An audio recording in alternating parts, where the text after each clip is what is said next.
Quienes pensaron en 2019 que estas imágenes eran el final en el poder del MAS, el partido del expresidente Evo Morales en Bolivia, se equivocaron. A pesar de la controvertida y abrupta salida del poder de Morales, tras casi 14 años como presidente, en medio de una ola de protestas y denuncias de fraude electoral, el MAS está de vuelta. Luis Arce, candidato del partido de Evo, ganó las elecciones de manera contundente y en primera vuelta, algo que no vaticinaron las encuestas. Pero ¿cuáles son las razones que explican este triunfo? En primer lugar, Luis Arce era un candidato fuerte en el plano económico. De 57 años, Arce fue ministro de Hacienda y Economía de Evo Morales. Ayudó al líder cocalero a elaborar su plan económico de gobierno y es para muchos el cerebro del boom económico que vivió Bolivia con el MAS en el poder. Y si bien Evo Morales dejó el poder por la puerta chica en 2019, se fue dejando atrás a un país que transformó radicalmente durante su gestión. A pesar de las críticas al presidente, al que muchos acusaban de autoritario y de quererse eternizar en el poder, su exitosa gestión económica solo la ponían en duda unos pocos que hablaban más bien de que había desaprovechado una oportunidad para crecer mucho más. Pero lo cierto es que durante el mandato de Morales, Bolivia se convirtió en uno de los países con mayor crecimiento de América Latina, al tiempo que se beneficiaba del llamado boom de las materias primas. Y millones de bolivianos salieron de la pobreza gracias a los planes económicos impulsados por su gobierno. Como ministro, Arce supervisó la nacionalización de las industrias de minería, gas y telecomunicaciones de Bolivia y promovió medidas para incentivar el mercado interno y dar estabilidad a la moneda. Y esta experiencia puede resultar clave en un momento en el que Bolivia se enfrenta a lo que podría ser una de las peores crisis de su historia.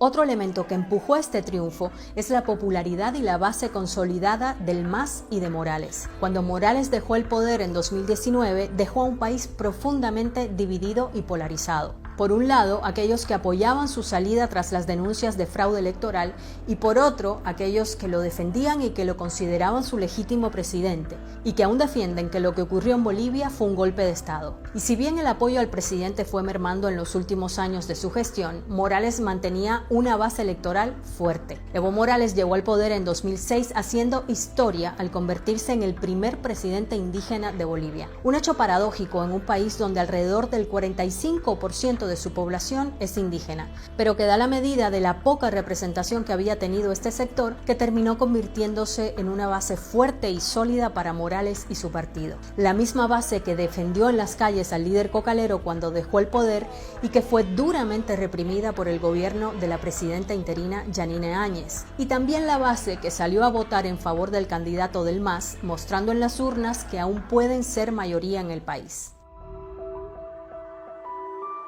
Otro elemento que podría explicar el triunfo del partido de Morales en esta contienda es la impopularidad que tuvo el gobierno interino. En noviembre de 2019, la salida de Evo Morales dejó un vacío de poder que terminó con la senadora de oposición, Yanine Áñez, asumiendo el gobierno interino Biblia en mano. Pero la gestión de la presidenta interina estuvo marcada por la pandemia, algunos casos de corrupción y la conflictividad política que tuvo que enfrentar. Áñez fue duramente criticada dentro y fuera de Bolivia por la manera en la que se reprimieron las protestas a favor de Evo Morales cuando asumió el poder. Decenas de manifestantes murieron en las calles en choques con el ejército comandado por la presidenta interina. Inicialmente su tarea en el cargo era convocar elecciones, pero se postuló como candidata cuando sus niveles de popularidad se encontraban en su punto más alto. Sin embargo, terminó retirándose de la contienda antes de tiempo por falta de apoyo y para tratar de formar un frente unificado frente a Arce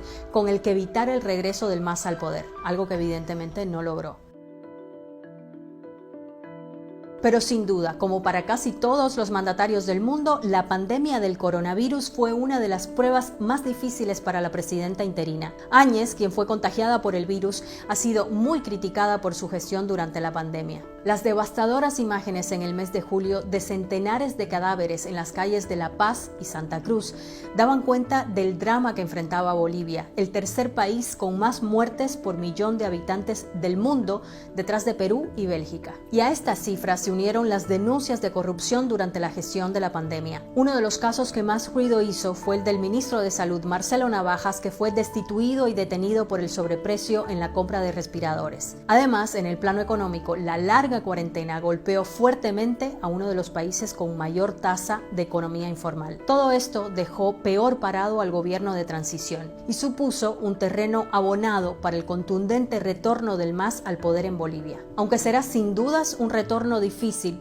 en un país en medio de una crisis sanitaria y económica sin precedentes y con una fuerte polarización política. Arce ha sellado así un triunfo que, como vemos, no resulta tan sorprendente. Bueno, si quieres saber más sobre las elecciones en Bolivia, te recomendamos que vayas a bbcmundo.com, que allí te puedes encontrar varias notas y análisis sobre este tema. Muchas gracias por llegar hasta aquí. Por favor, déjanos acá abajo tus comentarios, dale like si te gustó este video, compártelo con tus contactos, no te olvides de suscribirte y nos vemos la próxima. Chao.